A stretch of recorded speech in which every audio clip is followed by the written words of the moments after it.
5 golongan manusia yang berhak mendapat syafaat Nabi Shallallahu Alaihi Wasallam. Pernahkah kita membayangkan hari kiamat? Hari ketika manusia kebingungan. Hari ketika amal terasa begitu kecil. Dan setiap orang hanya memikirkan keselamatan dirinya sendiri. Pada hari itulah, umat Nabi Muhammad Shallallahu Alaihi Wasallam sangat berharap satu hal. Syafaat dari Rasulullah Shallallahu Alaihi Wasallam. Namun tidak semua orang akan mendapatkannya. Lalu, siapa saja golongan yang berhak mendapatkan syafaat Nabi Muhammad Shallallahu Alaihi Wasallam? Di video ini, kita akan membahas 5 golongan utama yang insya Allah berhak mendapat syafaat beliau. Mohon simak sampai akhir, karena golongan terakhir sering kita remehkan, padahal sangat menentukan. Sebelum lanjut, klik tombol like jika Anda cinta Rasulullah Shallallahu Alaihi Wasallam. Subscribe agar tidak ketinggalan kajian Islam lainnya. Dan tulis di komentar, "Ya Rasulullah, syafaatkanlah kami." Assalamualaikum warahmatullahi wabarakatuh.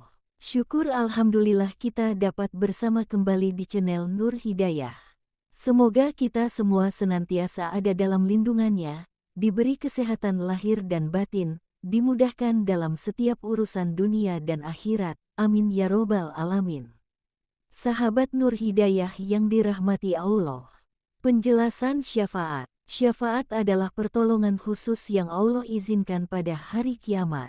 Dan syafaat terbesar diberikan kepada Nabi Muhammad Shallallahu Alaihi Wasallam sebagai bentuk kemuliaan beliau di sisi Allah.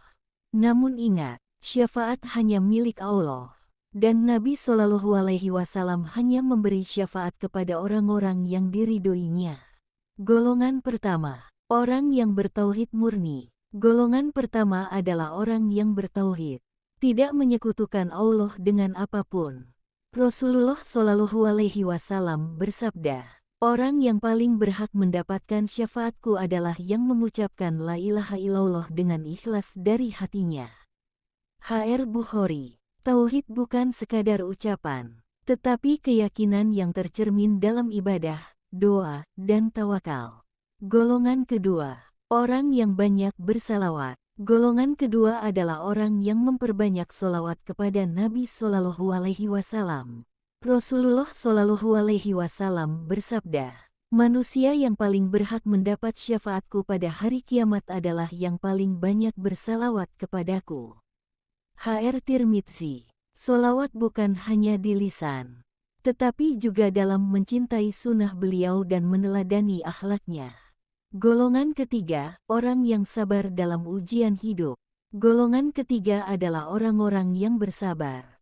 Sabar saat sakit, sabar dalam kemiskinan, sabar ketika diuji kehilangan, dan sabar dalam ketaatan. Allah berfirman, "Sesungguhnya hanya orang-orang yang bersabarlah yang dicukupkan pahala mereka tanpa batas." Quran Surah Az-Zumar ayat 10.